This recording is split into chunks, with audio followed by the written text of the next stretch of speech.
Hello and welcome to Level Up English, the podcast where we help you break through the learning plateau and achieve true fluency. I'm your host, Alex. And I'm Chloe. It's great to be with you all again. Today, we're diving into something I think a lot of our listeners struggle with, moving from that comfortable intermediate stage to a truly advanced level of English. That's right. It's that point where you know the grammar, you have a decent vocabulary, but you still don't quite feel natural. You're not making big mistakes, but you're not sounding like a native speaker either. Exactly. It's the fluency gap. So today, we're sharing some of our favorite advanced strategies to help you bridge that gap. We're talking about techniques that go way beyond your textbook. So let's get into it. The first strategy, and it's a big one, is moving from passive listening to active immersion. What do I mean by that? Well, many people think immersion is just having an English movie on in the background while they do chores.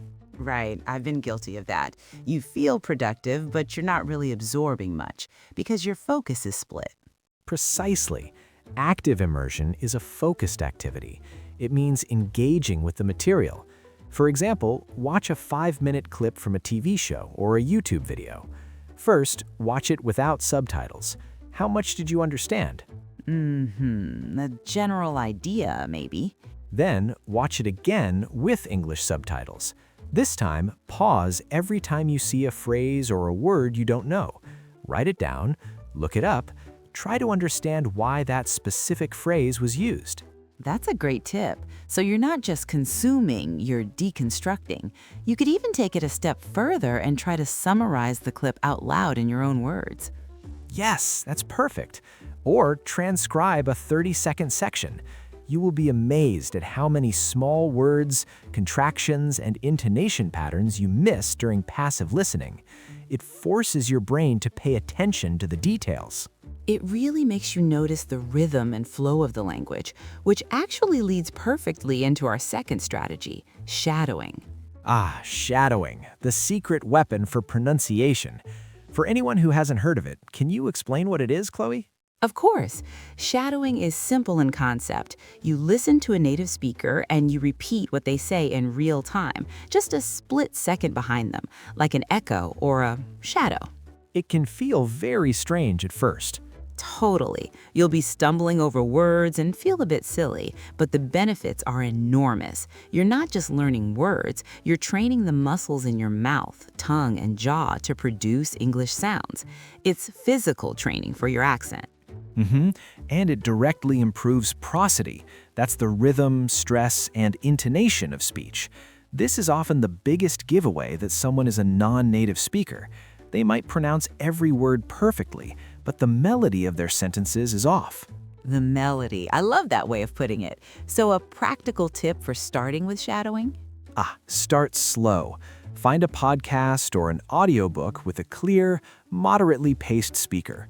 Use a short clip, maybe 1 or 2 minutes. First, just listen. Then, read along with the transcript.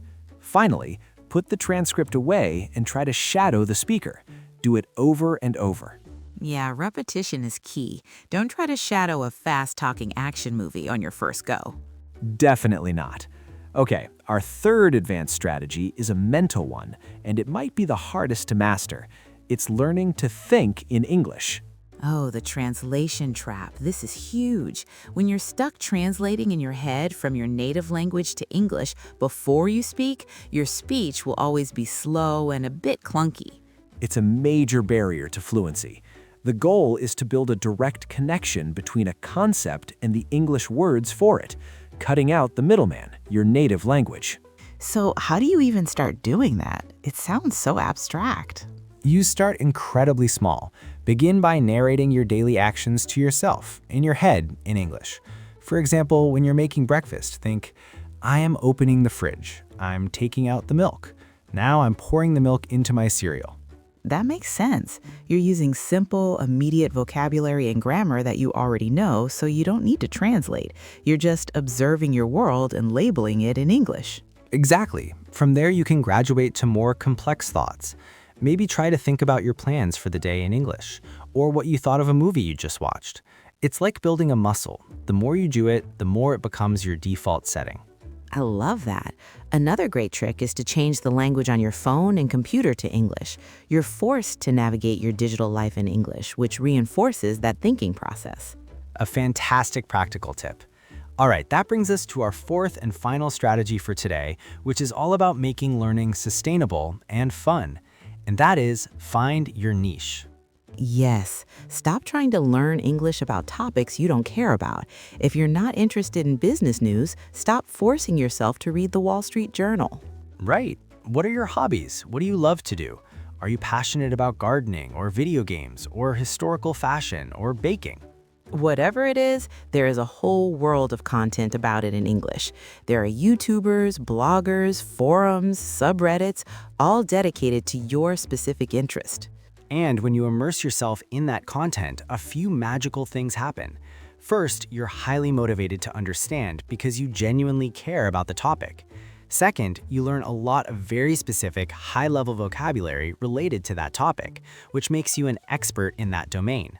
That's such a good point. You might become the go-to person among your friends for explaining the rules of cricket or the details of astrophotography, all in English.